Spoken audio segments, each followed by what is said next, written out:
ચલો હવે આપણે આલ્કોહોલ, ફિનોલ અને ઇથરમાં આપણે બે વિભાગ પૂરા કરી દીધા. આલ્કોહોલ અને ફિનોલ આ બંને વિભાગ પતાવી દીધા. બરાબર. બંનેની અંદર બંનેના ભૌતિક ગુણધર્મો, રાસાયણિક ગુણધર્મો, બનાવટ એ વિશેનો આપણે અભ્યાસ કર્યો. હવે ત્રીજો સમૂહ છે એની અંદર ચેપ્ટરનો છેલ્લો પાર્ટ ઇથર. ઇથર એટલે આપણે એક ક્રિયાશીલ સમૂહને ઓક્સિજન સ્વરૂપે ઓળખીએ છીએ. ઓક્સિજન એની આજુબાજુ, તો એની આજુબાજુ શું ધરાવતો હોય તો બે આલ્કાઇલ સમૂહો ધરાવે. આર એટલે આલ્કાઇલ, અથવા એક આલ્કાઇલ અને એક એરોમેટિક રિંગ, અથવા તો બંને બાજુ એરોમેટિક રિંગ ધરાવતા આટલે ઇથર સંયોજનો તરીકે ઓળખાય છે. હવે આ જે ઇથર સંયોજનો છે એમનું સામાન્ય સૂત્રની વાત કરીએ કે ભાઈ એમની સામાન્ય ફોર્મ્યુલા શું થાય તો CnH2n+2O વડે દર્શાવવામાં આવે છે. ઇથર અને આલ્કોહોલ બંને સમઘટકો છે. બરાબર. અહીંયા શબ્દ લખું છું કેમ કે આપણે 11 સાયન્સમાં મેં તમને ભણાવી દીધું કે ઇથર અને આલ્કોહોલ સંયોજનો, ઇથર અને આલ્કોહોલ સંયોજનો એ કેવા છે? ક્રિયાશીલ સમૂહ સમઘટકો કહેવાય છે. બરાબર. ક્રિયાશીલ સમૂહ સમઘટકો તરીકે ઓળખાય છે. હવે ઇથર, તો ઇથરમાં અમુક જે સંયોજનો છે એના નામ તમારે યાદ રાખવાના છે. આલ્કાઇલ હોય તો બે બાજુ સમાન હોય તો ડાય પૂર્વક લગાવવાનું, ડાય આલ્કાઇલ ઇથર કહેવાય. બરાબર. બે બાજુ આલ્કાઇલ અસમાન હોય તો આલ્ફાબેટિક વાપરવાનો, આલ્કાઇલ આલ્કાઇલ ઇથર તરીકે ઓળખાય છે. બરાબર. આ બધા આપણે તમને IUPACમાં શીખવાડ્યા છે. પણ જે પ્રચલિત સંયોજનો છે જેના બંધારણ સૂત્રો તમારે યાદ રાખવાના કે એરોમેટિક રિંગ ઉપર OCH3 સમૂહ એટલે એને મિથોક્સી બેન્ઝીન અથવા એનિસોલ કહેવાય. જે આપણે બનાવી દીધો, જે આપણે શું કર્યો? ફિનોલમાંથી બનાવ્યો. કઈ રીતે બનાવ્યો બોલો? તો ફિનોલમાંથી આપણે સૌપ્રથમ શું કર્યું? NaOH સાથે પ્રક્રિયા કરી એટલે સોડિયમ ફિનોક્સાઇડ મળ્યો. એ સોડિયમ ફિનોક્સાઇડની વિલિયમસન સંશ્લેષણ પદ્ધતિમાં મિથાઇલ આયોડાઇડ લો તો એનિસોલ બને છે.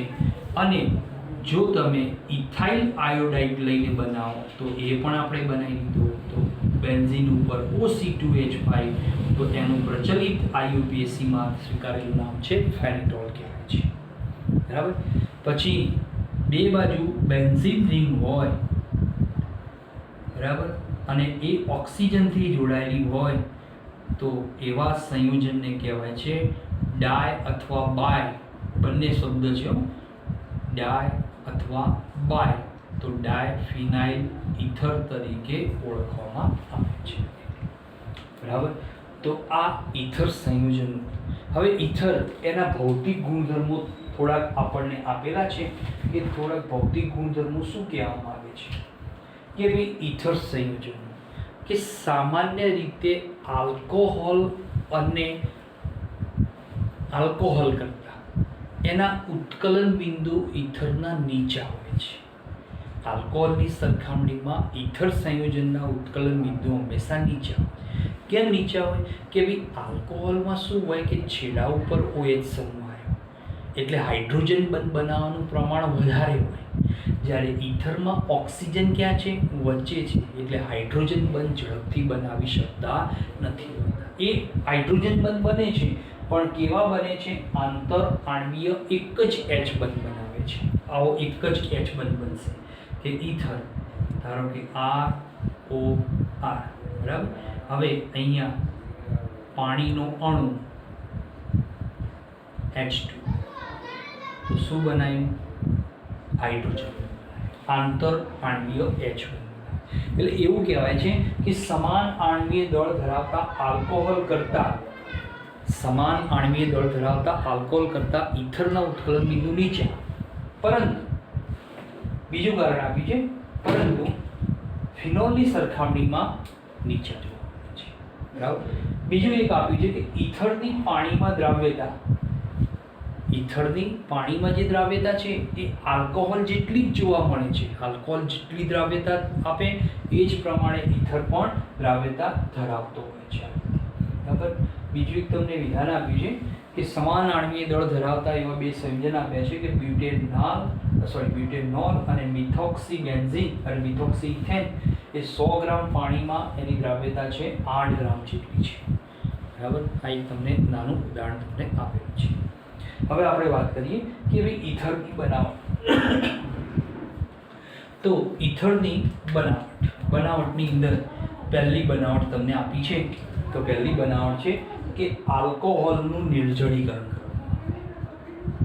યાદ રાખજો, આ નિર્જળીકરણ આપણે ભણી ગયા છીએ કે આલ્કોહોલનું નિર્જળીકરણ, એની મદદથી આપણે શું બનાવીશું? ઈથર સંયોજન.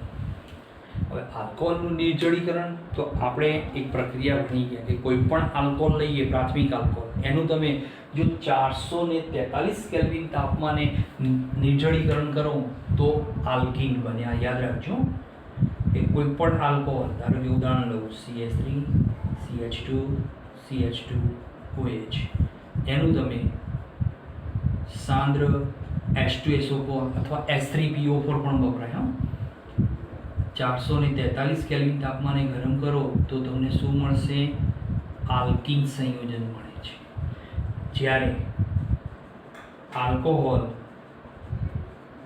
CH2OH એનું તમે સાંદ્ર H2SO4 અથવા H3PO4 બંને એક જ છે, 413 કેલ્વિન તાપમાને, યાદ રાખજો, 413 કેલ્વિન તાપમાને તમે આને ગરમ કરો ત્યારે એમાંથી તમને ઈથર બને છે. ઈથર એટલે કે C2H5OC2H5, સોરી C3 લીધો છે ને, એટલે C3H7OC3H7. આના 2 મોલ વપરાશે. આલ્કોહોલના કેટલા મોલ વપરાશે? 2 મોલ. એટલે બે બાજુ બે સમાન પ્રોપાઇલ સમૂહ, એટલે એને કહેવાય ડાય પ્રોપાઇલ ઈથર તરીકે એને ઓળખવામાં આવે છે. હવે આ આખી જે પ્રક્રિયા થાય છે તો એ પ્રક્રિયાની તમને ક્રિયાવિધિ તમને એક બ્રેકેટમાં દર્શાવી છે. ક્રિયાવિધિ તૈયાર કરવાની કોઈ જરૂર નથી, કેમ કે બ્રેકેટમાં તમારે દર્શાવી એટલે એ નથી તૈયાર કરવાની. તો તમે કોઈ પણ આલ્કોહોલના 2 મોલ લઈ એનું નિર્જળીકરણ કરો એટલે આપણને 1 મોલ ઈથર સંયોજન એમાંથી પ્રાપ્ત થતું હોય છે. હવે એની ક્રિયાવિધિના તબક્કા તમને આપ્યા છે. તો ક્રિયાવિધિના તબક્કામાં પહેલાં શું બનશે? પ્રોટોનેટેડ આલ્કોહોલ બનશે. બરાબર. ત્યારબાદ શું બનશે? તો એ આલ્કોહોલ જે બનશે, પ્રોટોનેટેડ આલ્કોહોલ, એમાંથી તમને બનશે પ્રોટોનેટેડ ઈથર બનશે. એ પ્રોટોનેટેડ ઈથર એમાંથી તમારે ત્રીજા સ્ટેપમાં શું બનશે? ઈથર સંયોજનનું નિર્માણ થતું હોય છે. કેમ કે 2 મોલ આલ્કોહોલ સંયોજન વપરાય છે એના કારણે. તો ક્રિયાવિધિના પહેલા તબક્કામાં પ્રોટોનેટેડ આલ્કોહોલ બનશે, ત્યારબાદ બીજા તબક્કામાં પ્રોટોનેટેડ ઈથર બનશે અને ત્રીજા તબક્કામાં તમારી અંતિમ નિપજ ઈથર સંયોજન તૈયાર થતું હોય છે. સેકન્ડ, બીજી પદ્ધતિ આપી છે તો વિલિયમસન સંશ્લેષણ પદ્ધતિ તરીકે ઓળખવામાં આવે છે. કે વિલિયમસન સંશ્લેષણ દ્વારા, ચલો વિલિયમસન સંશ્લેષણ પદ્ધતિ વપરાય છે. આ પદ્ધતિમાં શું કરવામાં આવે છે કે આલ્કોહોલ જે હોય એમાંથી સૌથી પહેલા તો આ પદ્ધતિ કેન્દ્રાનુરાગી વિસ્થાપન પ્રક્રિયા છે. બરાબર. તો એની અંદર શું કરવામાં આવે છે કે કોઈ પણ આલ્કોહોલ લઈ અને એ આલ્કોહોલનું શું બનાવવામાં આવે છે? એનો ધાતુનો ઓક્સાઇડ બનાવવામાં આવે છે. બરાબર. એટલે કે જેને આપણે આલ્કોક્સાઇડ કહીએ છીએ. તો ધાતુનો આલ્કોક્સાઇડ બનાવી અને એને હેલો આલ્કેન સાથે ગરમ કરવામાં આવે છે. જો કોઈ પણ આલ્કોહોલ લેવામાં આવે, જો સમજો, આ CH2OH પ્રાથમિક, દ્વિતીય, તૃતીય, 3 લેવામાં આવે છે. બરાબર. તો અહીંયા કે RCH2OH એની સૌથી પહેલાં NaOH સાથે તમે પ્રક્રિયા કરો એટલે શું બનશે? CH2ONA, સોડિયમ આલ્કોક્સાઇડ બનશે. આ સોડિયમ જે આલ્કોક્સાઇડ બને બીજા સ્ટેપમાં CH2ON સોડિયમ આલ્કોક્સાઇડ, એની તમે કોઈ પણ આલ્કાઇલ હેલાઇડ સાથે ગરમ કરો તો આલ્કાઇલ હેલાઇડ સાથે પ્રક્રિયા થાય એટલે એમાંથી આ CH2O R ડેશ વત્તા NaX એમાંથી છૂટો પડશે. બરાબર. હવે કોઈ પણ પ્રકારનો ઈથર આની મદદથી બનાવી શકાય. કઈ રીતે? તો સમજવા માટે ઉદાહરણ લઈએ વિલિયમસન સંશ્લેષણ પદ્ધતિમાં. તો ઉદાહરણમાં ચલો હું લઈ લઉં પ્રાથમિક આલ્કોહોલ 1 ડિગ્રી, બરાબર, વત્તા NaOH એટલે શું બનશે? CH3CH2ON sodium ઇથોક્સાઇડ. હવે સોડિયમ ઇથોક્સાઇડ એની પ્રક્રિયા તમે કોઈ પણ ધારો કે CH3Cl આલ્કાઇલ હેલાઇડ ગમે તે લઈ લો, જે લેવો હોય તો તમને એમાંથી CH3CH2O CH3 ethyl methyl ether NaCl છૂટો પડશે. બીજી પ્રક્રિયા CH3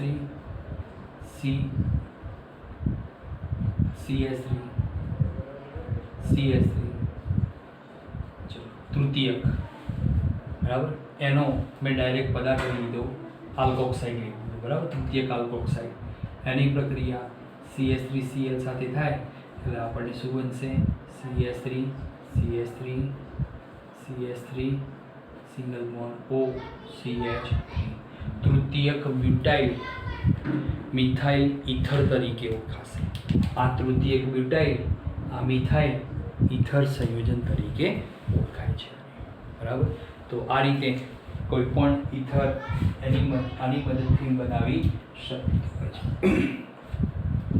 એરાઇલ ઇથર પણ આ જ પદ્ધતિથી બનાવવામાં આવે છે. તો એરાઇલ ઇથર બનાવવો હોય તો ફિનોલ લઈ લેવાનું વિલિયમસન સંશ્લેષણ પદ્ધતિમાં કે ફિનોલની પ્રક્રિયા કોની સાથે કરો? NaOH સાથે. એટલે શું બને? સોડિયમ ફિનોક્સાઇડ ONa, બરાબર. એની પ્રક્રિયા ધારો કે તમે CH3Cl લઈ લો તો એમાંથી તમને નિપજ બનશે OCH3 એટલે એડિસોલ. આની જગ્યાએ ઇથાઇલ ક્લોરાઇડ લો તો ફેનિટોલ સંયોજન એમાંથી પ્રાપ્ત થાય છે. બરાબર. હવે એના રાસાયણિક ગુણધર્મો તમને આપેલા છે કે રાસાયણિક ગુણધર્મોમાં તો પ્રક્રિયા છે કે એરોમેટિક વિસ્થાપન પ્રક્રિયાઓ છે, બરાબર, ઇલેક્ટ્રોન અનુરાગી વિસ્થાપન પ્રક્રિયાઓ તરીકે ઓળખાય છે.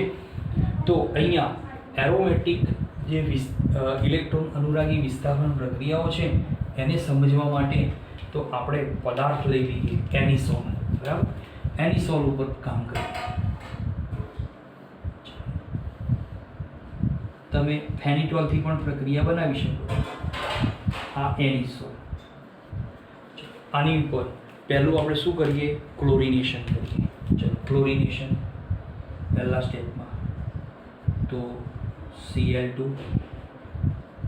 FeCl3 ઉદ્દીપકની હાજરીમાં 313 કેલ્વિન તાપમાને. તો આપણને એમાંથી તો જો યાદ રાખજો ઉપર છે સમૂહ કોણ? OCH3 એટલે આલ્કોક્સી સમૂહ કહેવાય, બરાબર. આ OR કયો કહેવાય? OR, બરાબર. અને OR એટલે આલ્કોક્સી સમૂહ કહેવાય. અને આલ્કોક્સી સમૂહ હંમેશા ઓર્થો પેરામાં લઈ જાય, બરાબર. તો એક વખત ઓર્થોક્લોરો એનિસોલ અને બીજો પદાર્થ બનશે પેરાક્લોરો એનિસોલ, બરાબર. O ક્લોરો એનિસોલ, P ક્લોરો એનિસોલ, બરાબર. અથવા ઓર્થોક્લોરો મિથોક્સીબેન્ઝીન પેરાક્લોરો મિથોક્સીબેન્ઝીન તરીકે પણ ઓળખાય. બ્રોમિનેશન કરો, બરાબર. તમે બ્રોમિનેશન કરો તો એ પ્રમાણેની નિપજ FeBr3 ઉદ્દીપકની હાજરીમાં 313 કેલ્વિન તાપમાને પ્રક્રિયા કરો એટલે શું બનશે? ઓર્થો બ્રોમો એનિસોલ અને para bromo anisole. Para bromo anisole. બરાબર. ચલો નાઇટ્રેશન કરો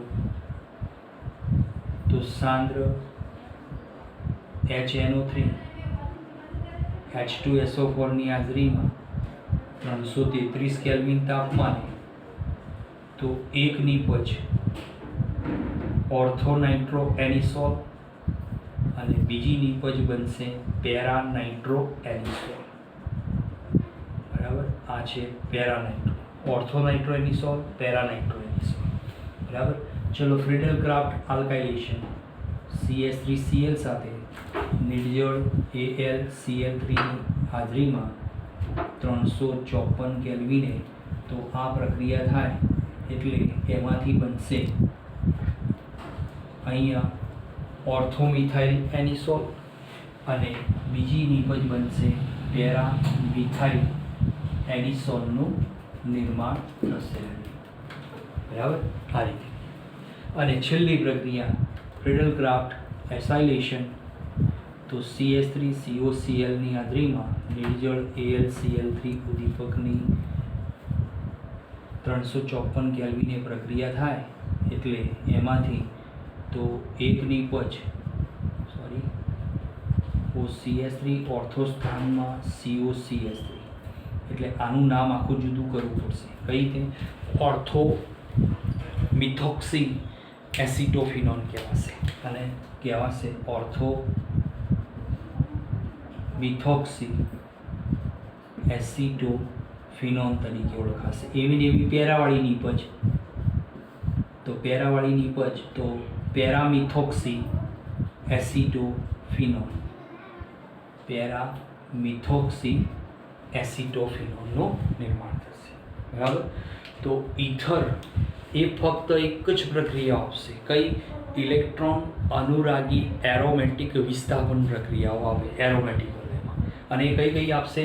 તો ક્લોરિનેશન, બ્રોમિનેશન, તો ઓર્થોક્લોરો પેરાક્લોરો એનિસોલ, ઓર્થોબ્રોમો પેરાબ્રોમો એનિસોલ. નાઇટ્રેશન કરો તો ઓર્થોનાઇટ્રો અને પેરાનાઇટ્રો એનિસોલ આવશે.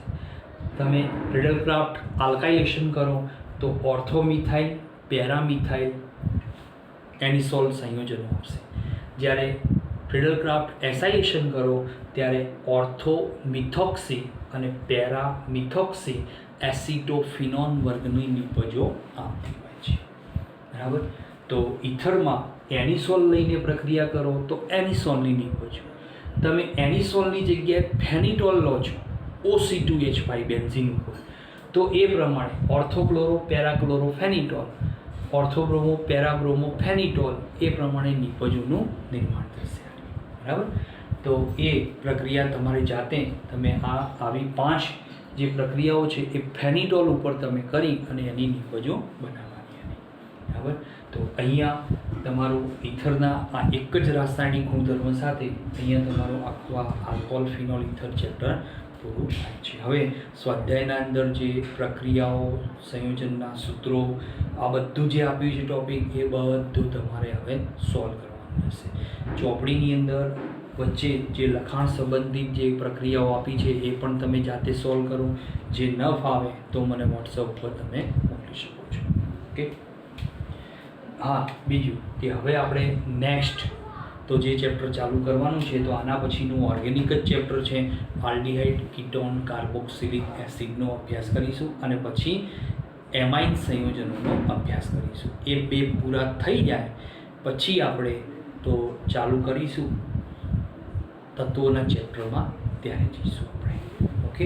પણ યાદ રાખજો કે પી વિભાગના તત્વોનું ચેપ્ટર લેવાનું થાય તો એની અંદર કે તમારે શું કરવાનું? ચોપડી કમ્પ્લીટલી જોડે લઈને જ તમારે એનો અભ્યાસ કરવો પડશે, કેમ કે બધા પ્રક્રિયા સમીકરણો છે એટલા માટે.